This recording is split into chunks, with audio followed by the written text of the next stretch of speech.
Saya ingin mengingatkan diri saya dan teman-teman sekalian statement yang menarik dari Ibnu Qayyim rahimahullah. Ibnu Qayyim pernah mengatakan, saya selalu senang dan tenang. Saya selalu senang dan tenang melalui kehidupan dunia ini karena dua hal. Yang pertama adalah saya selalu senang dan tenang karena saya tahu ajal saya sudah ditentukan oleh Tuhan saya. Maka tidak akan pernah bertambah sesaat dan tidak akan berkurang sesaat. Artinya kalau saya akan meninggal 60 tahun ya 60 tahun. Mau sehat, mau sakit, ya, mau kaya, mau miskin, sudah saatnya mati akan mati. Maka saya tidak perlu repot dengan itu. Saya tinggal mengisi hidup saya dengan kebaikan-kebaikan, tinggalkan keburukan, udah sampai ajal datang. Saya selalu senang dan tenang karena ajal saya sudah ditentukan oleh Tuhan saya, tidak akan bertambah saat dan tidak akan berkurang saat. Lalu yang kedua, ini saksi bahasan kita. Dia mengatakan saya selalu senang dan tenang karena rezeki saya tidak akan diambil oleh orang lain. Teman-teman sekalian, garis bawahi satu hal. Tidak ada dalam Islam namanya rezeki kita diambil oleh orang lain. Pernah waktu saya tabligh akbar di Surabaya dan membahas masalah materi kita tadi subuh, kenalilah Tuhan kau akan bahagia. Ada seorang pengusaha muda datang kepada saya dan berkata, Ustaz, saya bersama dengan beberapa teman-teman saya coba untuk melobi masuk ke dalam satu proyek. Dan di antara teman-teman saya bukan memuji diri, tapi saya orang yang paling baik ibadahnya di antara mereka. Artinya mereka masih sholat pun ya kalau disuruh, kalau saya masih menjaga sholat. Tapi anehnya Ustaz, pada saat proyek tersebut sudah didapatkan, teman-teman saya semua dapat kecuali saya nggak dapat. Gimana cara memahami ini? Sementara saya tahu benar bagaimana ibadah mereka yang kurang kepada Allah Subhanahu wa Ta'ala. Lalu saya jawab, itu belum rezeki Anda. Itu aja jawabannya. Itu belum rezeki Anda. Kalau rezeki Anda pasti akan datang. Nggak akan kemana-mana itu kalau sudah rezekinya. Apalagi yang berhubungan dengan rezeki mutlak tadi yang saya jelaskan. Saya pernah teman-teman sekalian beli makanan. Saya sangat senang dengan makanan itu. Di Jawa Timur, di Surabaya tempat ada madu mongso, jadi manis, enak gitu. Saya sering beli kecil, ketan ya. Saya beli sekitar 50 biji kena kecil-kecil. Sering saya bawa dari Surabaya ke Jakarta. Saya sempat beli, kemudian saya sambil nunggu pesawat akan take off 1 jam lagi Surabaya ke Jakarta, saya taruh di lounge, lagi duduk sambil nunggu waktu, saya buka laptop sambil saya ngetik-ngetik ceramah. Karena asyiknya ngikutin ceramah, saya lagi edit, saya lagi perbaikin, terus dipanggil. Setelah itu 45 menit dipanggil, 5 menit kemudian dipanggil, suruh naik pesawat. Saya buru-buru matikan laptop, saya tutup lalu saya jalan. Saya lupa tuh kresek saya yang ada isinya makanan tadi. Saya ingatnya nanti setelah tiba di Bandara Jakarta. Perasaan tadi selain laptop ada yang saya pegang yang lain nih gitu. Mana nih kreseknya? Oh, makanan saya ketinggalan. Tapi karena saya sudah tahu teorinya, ternyata memang madu mongso itu bukan rezeki saya, rezekinya orang yang di situ gitu. Pernah nggak teman-teman beli makanan, kalau yang sudah punya anak kecil di rumah, beli makanan taruh di kulkas niatnya mau makan besok kita buka sudah dimakan gitu kan? Nah, sering ya? Itu karena bukan rezeki Anda, memang rezekinya dia gitu kan. Akan sampai kepada dia. Kalau yang sifatnya mutlak pasti sampai ke dia, bagaimanapun caranya akan sampai ke dia gitu. Jadi kita harus pahamin berhubungan dengan rezeki masalah ini. Jadi yakinlah tidak ada rezeki diambil oleh orang lain, tinggal bagaimana kita berusaha punya ilmu kalau ingin kembangkan dan dapat yang ikhtiar lebih banyak lagi, dan syukuri. Yang kedua teman-teman, kiat untuk menambah rezeki adalah infak, sedekah. Harus kita ubah nih satu kaidah kapitalis yang mengatakan menabung pangkal kaya. Maaf teman-teman yang suka nabung nih. Bukan saya larang nabung, bukan. Tapi dalam Islam bukan menabung pangkal kaya, tapi sedekah pangkal kaya. Nggak bisa ketemu antara nabung dengan sedekah, nggak bisa ketemu nih. Susah ketemunya. Karena sedekah disuruh keluarin, ini nabung disuruh simpan, gitu kan? Nggak bakal ketemu. Dalam Islam makin sering kita keluarkan di jalan Allah, makin terbuka tuh rezekinya. Ya, ini dalilnya banyak. Di antaranya hadis Bukhari, hadis Qudsi, di mana Allah Subhanahu wa taala berfirman, kata Nabi SAW, Allah berfirman, "Ya bna Adam, anfik alaih." Wahai anak Adam, berinfak dulu di jalanku, aku baru berinfak padamu. Sedekahin dulu, baru aku kasih kamu. Jadi ini kata kuncinya, makin sering keluarkan maka makin bagus. Makin bagus yang kita kasih, ya, makin sempurna balasan dari Allah. Coba renungi perkataan Urwah bin Zubair rahimahullah, seorang ulama tabi'in yang masyhur. Urwah bin Zubair ini ayahnya namanya Zubair bin Awam. Salah satu sahabat dari 10 orang yang jamin masuk surga. Anaknya namanya Urwah, ulama besar, gitu kan, dari tabi'in. Urwah mengatakan, janganlah seseorang di antara kalian memberikan untuk Allah, keluarkan di jalan Allah sedekah, sesuatu yang dia malu kalau dia berikan kepada pemimpin satu kaum. Begini maksudnya. Saya ingin tanya teman-teman, coba renungin dan jujur jawabnya ya. Kalau seandainya Anda tiba-tiba diundang oleh, saya nggak tahu nih, di Bali ini apa? Wali kota ya? Diundang oleh wali kota. Baik, bapak ini atau ibu ini diundang ke wali kota, ditelepon khusus, datang ya ke kantor saya besok, dan tolong beliin saya buah. Pesan beli buah. Kira-kira teman-teman sekalian, pada saat wali kota pesan buah dari Anda ini, beli buahnya di mana? Di pasar kaki 5 kah? Emperan jalan? Masuk supermarket. Cari buah yang biasa-biasa saja atau buah yang paling bagus? Kalau ada sedikit rusak kulitnya, tercoret, atau mungkin terkelupas, dimasukin nggak? Setelah kita beli buah-buah yang paling bagus, yang paling mahal, ditaruh di kresek atau cari taruh tempat yang lain. Cari keranjang, pakai plastik, pakai kartu nama, luar biasa. Kenapa? Karena wali kota yang pesan. Coba teman-teman sekalian, kalau ibu Anda yang pesan, bapak yang pesan, nah beliin ayah, beliin ibu jeruk ya, buah. Beli di mana kira-kira? Di kaki 5. Kemudian penjualnya bilang, ini ada rusak sedikit, nggak apa-apa, masukin aja. Pakai kresek tua ini bekas ikan, udah nggak apa-apa. Ini yang Urwah rahimahullah berkata, janganlah seseorang di antara kalian ya memberikan untuk Allah di jalan Allah. Orang tua kita tuh kalau bakti luar biasa pahalanya kan gitu. Yang kalian malu kalau kalian berikan kepada pemimpin satu kaum. Mestinya ibu ayah kita tuh dibuatin kayak tadi itu, malah lebih hebat daripada itu. Pilihin buah yang paling bagus, dikemas yang paling bagus dan seterusnya. Mestinya begitu. Tapi seperti itulah manusia, karena tidak paham teman-teman sekalian. Sesuatu yang dikeluarkan di jalan Allah akan mendatangkan respon rezeki yang banyak. Ini satu hal yang harus digarisbawahi, dan akan saya bacakan banyak sekali dalil berhubungan dengan masalah itu, di mana Allah Subhanahu wa taala menyuruh kita keluarkan. Ingat, makin baik kita berikan, makin baik juga respon dari Allah Subhanahu wa taala. Coba teman-teman muhasabah nih. Kalau celengan masjid lagi lewat dan Anda punya 1000 baru 1000 tua, yang mana ditaruh? 1000 tua. Kenapa 1000 tua yang ditaruh? Karena belum tahu nih, kalau saya berikan di jalan Allah, ini akan datang responnya. 1000 baru yang kita beli air mineral di luar sana, ini pemahaman yang salah. Ini yang kita mau lurusin malam ini nih. Mestinya teman-teman sekalian cari uang yang baru dikasih ke jalan Allah, yang tua dipakai belanja. Mestinya begitu. Karena makin baik kita berikan, maka makin baik responnya. Gitu kan? Makanya kata para ulama, siapa yang memberikan sesuatu yang baik pada Allah di jalan Allah, Allah akan balas dia dengan kebaikan. Saya akan angkat sebuah kisah teman-teman sekalian. Kisah seorang ulama tabi'in bernama Rabi' ibn Haytham rahimahullah. Rabi' ibn Haytham ini ulama yang sangat terkenal dengan kesolehannya, luar biasa kesolehannya orang ini. Jadi dia di akhir hidupnya, Rabi' ibn Haytham ini muridnya Abdullah bin Umar, muridnya Abu Musa al-Asy'ari, sahabat-sahabat yang mulia. Ini murid langsungnya, ulama tabi'in yang terkenal, Rabi' ibn Haytham. Rabi' ibn Haytham ini di akhir hidupnya sempat stroke setengah badan. Datanglah 2 orang muridnya bertamu ke rumahnya, dan ini termasuk adab yang baik. Kalau teman-teman mendapatkan seorang alim ulama dan memang dia bersedia bisa didatangin, kunjungin, minta nasihat, atau ketemu minta nasihat, atau ada di pengajiannya lah. Mereka datang mengatakan, begitu masuk, kebetulan stroke setengah badan, bagian kiri tubuhnya stroke ini. Ada 4 kejadian di rumahnya pada saat itu. Yang pertama, pada saat muridnya masuk, muridnya berkata, wahai imam ini kiai, ustadz, wahai imam, apa rahasianya, kenapa anda ini bisa mengontrol lisan anda? Tidak seperti ulama-ulama yang lain, masih kadang-kadang ngobrol-ngobrol kosong. Anda ini betul-betul, Rabi' ibn Haytham terkenal kalau ngomong nasihat, tanya kabar orang, gitu kan, Quran atau zikir, nggak ada yang lain.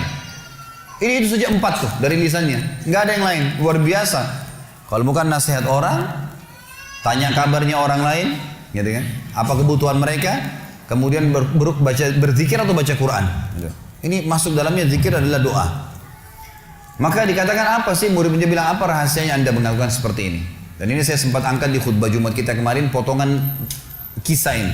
Maka Rabi ibn Haytham mengatakan, wahai murid-muridku, apakah kalian sampai sekarang masih ragu ada Tuhan namanya Allah, dan kalian masih ragu di pundak kanan dan kiri kalian Allah telah letakkan malaikat yang akan mencatat amal baik dan amal buruk kalian, dan pasti demi Allah akan dibacakan dan dihisapkan untuk kalian di sana di akhirat nanti? Artinya saya bisa mengontrol lisan saya karena saya tahu Tuhan saya selalu melihat, dan ada malaikat yang mengawasi, tidak pernah tidur nih 24 jam terus mengawasi, baik dicatat buruk dicatat. Lalu kemudian muridnya mengatakan, baiklah kalau gitu, dapat ilmu. Kejadian pada saat itu teman-teman sekalian yang lain adalah, yang kedua, baru mau ngobrol sama murid-muridnya, tiba-tiba anaknya Rabi bin Haytham keluar dari dapur, masuk ke ruang tamu pamit. Anak laki-lakinya lalu berkata, wahai ayahku, semoga Allah senantiasa menjaga Anda. Ibu saya membuatkan untuk Anda makanan namanya halwa pada zaman itu. Halwa ini Bapak Ibu sekalian makanan yang mahal. Bahannya susah, bahannya mahal, buatnya susah, lama diadon berjam-jam baru jadi. Dan ini dimakan oleh pejabat-pejabat gitu. Rabi bin Haytham rahimahullah ini punya ciri khas. Mereka tidak pernah rewel. Di rumahnya dihidangkan makan apa sama istrinya, dimakan sama dia. Baik sekali orangnya. Udahlah dunia dilaluin sama dia begitu saja. Maka anaknya datang dan mengatakan, wahai ayahku, ibuku membuatkan untuk Anda halwa. Makanan yang mahal bahannya dan juga susah buatnya. Tapi anaknya bilang, ibu saya buat halwa buat Anda. Ibu saya berharap Anda memakannya. Anda memakannya. Gitu. Lalu kata Rabi bin Haytham, baiklah. Keluarkan aja. Dikeluarkanlah makanan tersebut. Lalu halwa ini dipotong-potong. Karena kue yang bagus dan cukup besar, di nampan besar dipotong-potong. Baru saja Rabi bin Haytham mau memegang dengan tangan kanannya, karena sebelah kirinya sakit. Diambil sebelah kanan. Kemudian dia kasih isyarat murid-muridnya untuk ambil juga. Baru mereka mau pegang, tiba-tiba pintu rumahnya ada yang ketuk. Diketuk. Dia kasih isyarat anaknya, suruh buka pintu itu. Dibuka pintu itu. Anaknya pergi sana. Waktu dibuka teman-teman sekalian, ini ternyata yang ketuk pintu bukan orang biasa. Orang yang luar biasa. Orang gila, gitu kan. Jadi bukan orang yang peminta-minta biasa, orang yang luar biasa, orang yang selalu anggap ini udah deh, nggak usah dilayanin, nggak usah diajak ngomong, nggak usah diperhatikan, gitu kan. Orang gila ini ketuk pintu dengan pakaiannya yang lusuh, tidak pakai alas kaki, rambutnya berantakan, kasih isyarat minta makan. Rabi ibn Haytham rahimahullah tunjuk anaknya, suruh datang, angkat nih halwa, kasih orang gila itu. Halwa nih makanan yang mewah, kasih orang gila itu. Dibawa sama anaknya. Anaknya ini Rabi bin Haytham waktu bawa piring itu, niatnya ingin memberikan ke orang gila satu potong, gitu kan. Begitu tiba depan pintu, orang gila lihat makanan enak, walaupun gila tahu juga ini makanan enak, gitu kan. Diambil sama dia piringnya. Diambil, dimakan semua. Dalam kisahnya dikatakan sampai air liurnya jatuh di situ, dihabisin sama dia. Sudah habis teman-teman sekalian, apa yang terjadi? Orang gila nggak ngerti, dia nggak terima kasih, nggak apa, piringnya dilempar pergi. Anaknya Rabi bin Haytham ini tahu nilainya makanan yang ibunya buat tadi. Diambil piring itu, ditutup pintunya, lalu dia kembali lagi. Kemudian dia bilang sama ayahnya, wahai ayahku, semoga Allah senantiasa menjaga Anda. Sebelum saya lanjutkan kisah teman-teman sekalian, saya sarankan juga bahwa teman-teman di sini yang sudah punya anak, biasakan selalu menggunakan doa antara suami istri dengan anak. Itu penting sekali. Karena kata Nabi SAW, jangan ucapkan kata-kata doa yang bisa berbau doa buruk buat kalian, diri kalian, keluarga kalian, dan harta kalian. Karena bisa saja malaikat lewat dan mengaminkannya. Kita harus selalu doa yang baik, gitu kan. Jadi Rabi bin Haytham membiasakan anaknya untuk dilatih berdoa yang baik. Jadi selalu kalau mau minta tolong, nah semoga Allah menjagamu, ambilkan ayah ini. Nah semoga begini, semoga Allah menjagamu, semoga Allah berikan kau rezeki, ambilkan ayah seperti ini. Jadi selalu diikuti dengan doa. Anaknya pun terbiasa mendoakan ayahnya. Dalam kondisi anaknya jengkel karena perilaku si orang gila tadi, dia kembali dan masih sempat mengatakan, ayah semoga Allah menjaga Anda. Tadi itu ayah yang minta-minta orang gila. Dia tidak mengerti nilainya makanan yang kita kasih. Kalau tadi Anda suruh saya ke dapur ngambil apa saja, roti lah, apalah, dia makan juga. Kenapa harus halwa yang ibu saya setengah mati buat, biayanya mahal, buatnya lama, gitu kan. Jadi anaknya butuh jawaban nih. Perhatikan apa jawabannya orang beriman kepada Allah dan tahu benar Kata kunci bertambahnya rezeki justru dengan sedekah itu. Kata dia apa? Ya waladi illam yadri fallahu yadri. Baru dia baca ayat lan tanalu birra hatta tunfiqu mimma tuhibbun. Wahai anakku, kalau orang gila itu tidak tahu nilainya makanan yang kita kasih, nggak penting buat saya. Karena Allah tahu nilainya. Bukan dianya, tapi Allah tahu nilainya. Dan ingatlah firman Allah, kalian tidak akan mendapatkan, gitu kan? Kalian tidak akan mendapatkan balasan sempurna daripada sedekah kalian sampai kalian menginfakkan apa yang paling kalian cintai. Saya suka halwa itu, tapi disuruh kasih. Teman-teman sekalian, pelajaran luar biasa dari kisah ini. Pernah nggak kita berpikir berikan makan orang gila? Kadang-kadang subhanallah kita lihat orang gila ambil di sampah, kita biarin, nggak mau dilihat. Kalau kita nggak kasih makanan dia, siapa yang akan kasih makan? Dan Allah tetap menilai kita dan sesuai dengan niatnya. Innamal a'malu binniyat. Termasuk saya pernah jelaskan ke jamaah saya di pengajian. Kalau ada orang datang ke masjid kita ini sekarang bawa proposal, teman-teman sekalian. Nih, proposal saya mau bangun masjid. Butuh bantuan 1 miliar. Kita nyumbang semua. Terkumpul 1 miliar. Sebulan kemudian kita tahu orang itu dusta. Rugikah kita? Tidak rugi sama sekali. Kita akan dapatkan pahala bangun masjid walaupun masjidnya belum dibangun. Karena innamal a'malu binniyat, gitu kan? Allah akan kasih begitu. Siapa yang niat mengerjakan satu perbuatan, niat dalam hatinya, belum dikerjakan dapat 1 pahala. Dikerjakan diberikan pahala 10 kali lipat sampai 700 kali lipat, kata Nabi SAW. Jadi jelas sekali, gitu kan? Bagaimana Rabi ibn Haytham mengajarkan kepada kita bersedekah, teman-teman, sampai pada orang gila pun dikasih. Karena Allah akan menilai kebaikan itu. Bagaimana bisa kita tidak lakukan? Maka selesai kisah yang kedua. Kisah yang ketiga adalah muridnya mengatakan, wahai imam, apa nasihat anda? Apa nasihat anda untuk kami dalam masalah ibadah? Tentu yang jadi saksi bahasan tadi orang gila dikasih makan itu ya. Maka dia mengatakan waktu ditanya oleh muridnya apa nasihatnya dalam ibadah? Ibadah kami apa nasihatnya? Sholat, puasa, apa nasihat anda?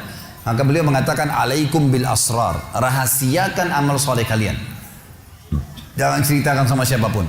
Kerjakan tapi jangan ceritakan. Udah. Allah sudah utuskan ada malaikat yang catat semua kebaikan. Tidak dibayar, tidak pernah tidur. Lengkap semua data-datanya hari kiamat. Semua dicatat.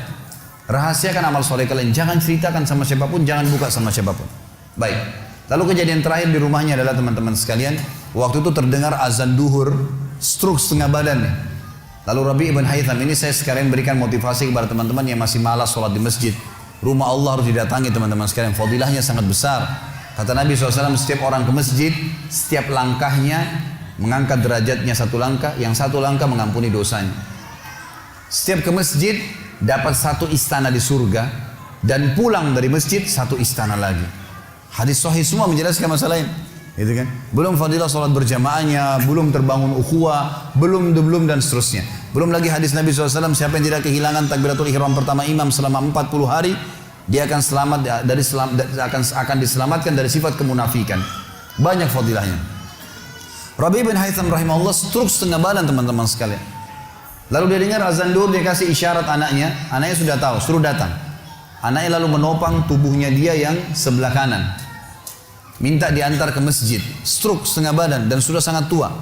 Lalu muridnya bilang, saya lalu kemudian membantu menopang tubuhnya yang stroke. Dan demi Allah untuk kami membawanya ke masjid, kakinya yang stroke terseret di tanah. Lalu saya bisikin di tengah jalan, imam, hai kiai, hai guru, anda kan punya rukhsah, punya keringanan, sholat aja di rumah. Stroke, tua, susah gitu kan. Lebih baik sholat di rumah. Apa kata dia? Orang beriman tidak mengenal stroke kah, sakit keras kah, ibadah kepada Allah nggak terganggu nih. Kata dia, wahai muridku, aku mendengarkan dengan kupingku ini azan. Hayya 'alas shalah, hayya 'alal falah. Ayo salat, ayo mendapatkan kemenangan dari Allah hanya melalui lisan muadzin saja. Karena semua muadzin sama mengucapkan, mau orang Afrika, mau orang Arab, mau orang Melayu, azannya sama. Hayya 'alas shalah, hayya 'alal falah. Allah memanggil saya mengatakan, ayo sholat, pencipta langit dan bumi, ayo mendapatkan kemenangan. Lalu saya sholat di rumah saya, demi Allah saya akan datangi masjid walaupun saya merangkak. Luar biasa nih, ya, keimanan membuat seseorang stroke pun bisa beribadah kepada Allah. Tapi dari kisah kita, ya, dari 4 kejadian di rumah Rabi ibn Haytham adalah bagaimana dia bersedekah kepada orang fakir miskin tadi. Ada riwayat Bukhari yang lain teman-teman sekalian berbunyi, kata Nabi SAW dulu di zaman Bani Israel ada 2 orang. Di zaman Bani Israel ada 2 orang. 2 orang ini bersahabat, dua-duanya punya kebun. Dua-duanya punya kebun. Kebun ini mereka lagi nunggu hujan dan satu negeri itu belum turun hujan. Tiba-tiba si A sama si B. Si A ini melihat ada awan, kata Nabi SAW, lewat di atas kebunnya. Dan terdengar suara dari awan itu berkata, turunkanlah hujan di kebunnya fulan, kebun temannya dia di sebelah. Maka dia bilang, kata Nabi SAW, orang ini pun mengikuti awan tersebut. Ternyata betul, awan itu menggumpul semuanya di atas kebun temannya, hujan. Tapi cuma kebun temannya, yang lain gak kena hujan. Maka Nabi SAW mengatakan, dia pun bertanya pada temannya, apa yang kamu lakukan dengan kebunmu? Sampai di musim panas seperti ini pun Allah masih menurunkan hujan untuk kebunmu saja. Apa yang dia bilang? Dia bilang, saya membagi keuntungan dari usaha saya ini menjadi 3. Keuntungannya bukan modal. Sepertiganya saya infakkan di jalan Allah, langsung saya keluarkan. Sepertiganya lagi saya tambahkan ke modal. Sepertiganya lagi saya gunakan untuk keperluan keluarga saya. Jadi ternyata teman-teman sekalian, sedekah itu betul-betul sangat luar biasa. Membuka pintu rezeki. Jadi makin dikeluarkan, makin royal, makin datang. Saya sarankan teman-teman kalau bisa ikutin ceramah saya di YouTube, ada tentang Abdurrahman bin Auf, sahabat Nabi, serial sahabat. Kita sudah membahas 9 sahabat, Abu Bakar, Umar, Uthman, Ali, Talha, Zubair, kemudian Abdurrahman bin Auf, Talha bin Ubaidillah, terakhir itu Sa'id bin Zaid. Dan insya Allah hari Sabtu depan ini akan ada tablik akbar sahabat yang ke-10, Abu Ubaidah bin Jarrah. Abdurrahman bin Auf salah satu sifat ciri khasnya, semua sahabat suka bersedekah, tapi Abdurrahman ini luar biasa dalam sedekah, luar biasa. Beliau pernah kedatangan keuntungan 1 peti emas di satu malam, gak bisa tidur, gelisah. Istrinya tanya, kenapa Abdurrahman? Dia bilang, saya nggak bisa tidur nih. Belum pernah ada keuntungan sebesar ini. Kata istrinya, lalu apa keinginan? Dia bilang, saya ingin keluarkan jalan Allah. Saya nggak mau simpan di rumah saya malam ini. Ya, nggak mau nabung. Kalau kita subhanallah baru untung 1 juta sudah antri sejam di bank, gitu kan? Ini nggak mau nabung, keluarin malam ini, sedekahin semua untuk fakir miskin. Gitu. Istrinya juga salehah, nggak seperti sebagian muslimah. Maaf, saya nggak singgung muslimah di belakang sana. Tapi ada orang begitu, suaminya dapat untung, sebelum disedekahin, sebelum kasih orang tuanya, sebentar dulu, jatah saya mana? Gitu. Ini enggak, istrinya mengatakan, sedekahin, ayo kita sama-sama. Dibungkuslah emas-emas itu, koin-koin emas, dirham emas itu, kemudian dibagiin, habis.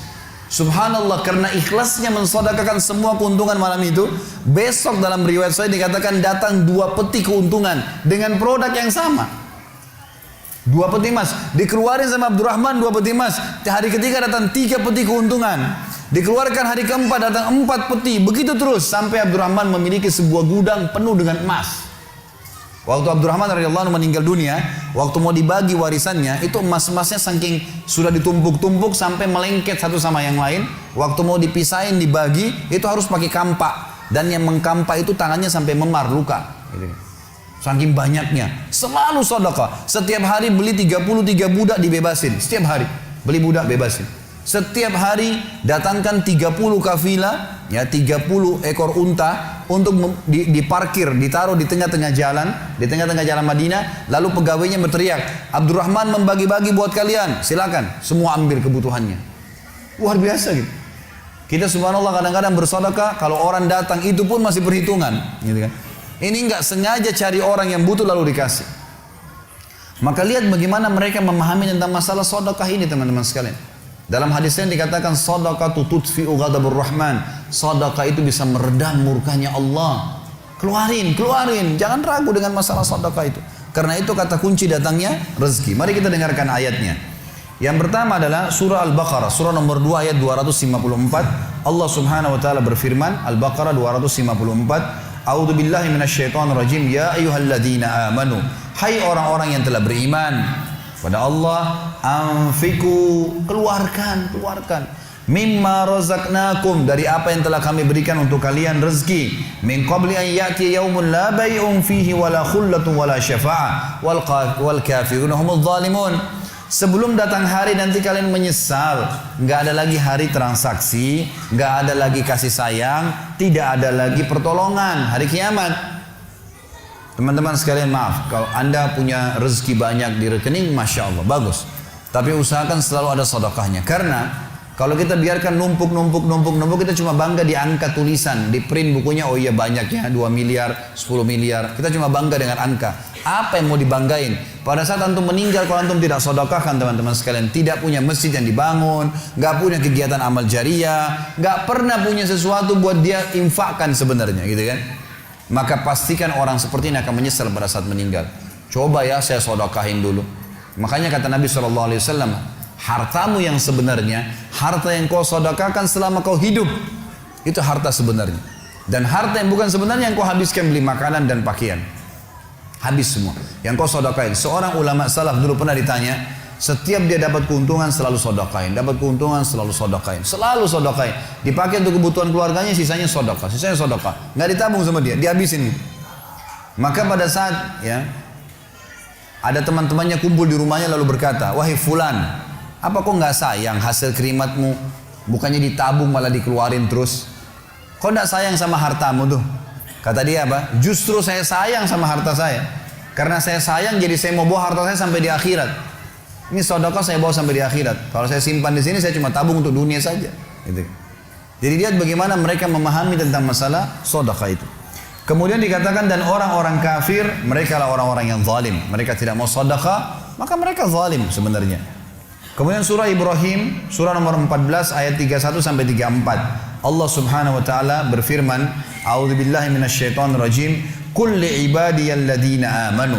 Katakanlah hai Muhammad kepada hamba-hamba saya yang telah mengaku beriman, yuqimus shalah, mereka mendirikan salat, jaga salat 5 waktu mereka, salat-salat sunnah mereka, wa yunfiku, dan mereka bersedekah, menginfakkan mimma razaqnahum, dari apa yang kami jadikan sebagai rezeki buat mereka, sirran wa alaniyah, baik sembunyi-sembunyi ataupun terang-terangan. Karena kadang-kadang kalau ada orang minta di pinggir jalan, kita nggak mungkin sembunyikan, tinggal mengontrol supaya tidak riak saja. Min qabli an ya'tiya yaumun la bay'un fihi wala khilal, sebelum datang hari tidak lagi transaksi, nggak bisa lagi kita keluarkan uang kita. Di akhirat nggak laku lagi rupiah, nggak laku lagi dolar, nggak laku lagi pound sterling, nggak ada lagi semua itu. Yang laku adalah yang sudah disedekahkan selama di dunia. Sebelum datang hari yang tidak ada transaksi dan tidak ada lagi persahabatan.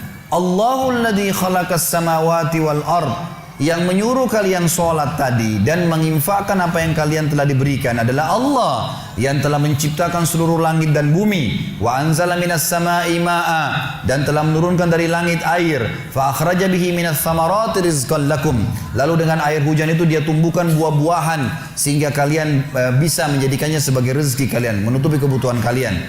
Wa sakhkhara lakumul fulka litajriya fil bahri bi amri, yang menyuruh kalian sholat dan berinfak itu adalah Tuhan Allah yang telah menundukkan lautan sehingga bahtera-bahtera kalian bisa meraung di atasnya. Wa sakhkhara lakumul anhar, juga yang telah menundukkan sungai-sungai buat kalian, bisa dilewatin atasnya, bisa diambil ikan-ikan dan seterusnya yang ada di dalam lautan dan sungai itu. Wa sakhkhara lakumus syamsa wal qamara daibain, dan juga yang menyuruh kalian sholat dan menginfakkan harta kalian adalah yang telah membuat, yang menundukkan matahari dan bulan yang rutin terus menerus setiap pagi dan malam silih berganti untuk memenuhi kebutuhan kalian. Wa sakhkhara lakumul laila wan nahar, dan menundukkan juga buat kalian malam untuk istirahat dan siang untuk bekerja. Wa atakum min kulli ma sa'altumu, dan juga dia akan memberikan semua apa yang kalian minta kepadanya. Wa in ta'uddu ni'matallahi la tuhsuha, kalau kalian ingin menghitung-hitung nikmat Allah maka kalian tidak akan mampu. Innal insana la zalumun kafar, sesungguhnya manusia itu zalim, kafar, kufur, gitu kan. Dikatakan dalam sebuah hadis, kata Nabi SAW, manusia itu kufur. Kalau dia dikasih, ya, kalau Allah tahan rezekinya, maka dia terus menerus berdoa, terus menerus mengeluh, dan pada saat Allah kasih dia pelit untuk tidak keluarkan. Bagaimana bisa dia menganggap punya? Siapa di antara anda yang menganggap apa yang dia miliki sekarang punya dia? Mungkin kita semua mengatakan, oh ini rumah saya, ini mobil saya, ini punya saya, ini baju saya. Itu perkataan kita cuma simbolik di dunia. Buktinya pada saat kita meninggal, dibungkus dengan kain kafan. Semewah apapun mobil tidak bakal ikut ke liang lahat. Rumah tidak masuk liang lahat. Nggak ada ceritanya, kita masuk, semua jadi warisan tuh. Itu buktinya, lahir tanpa pakaian, masuk kuburan juga dengan satu lembar pakaian. Gitu. Berarti bukan milik kita. Maka kesempatan kita memperbanyak amal sedekah kita, sehingga memang mendapatkan pahala yang besar. Dan sekali lagi bahasan kita, sedekah mendatangkan rezeki yang banyak.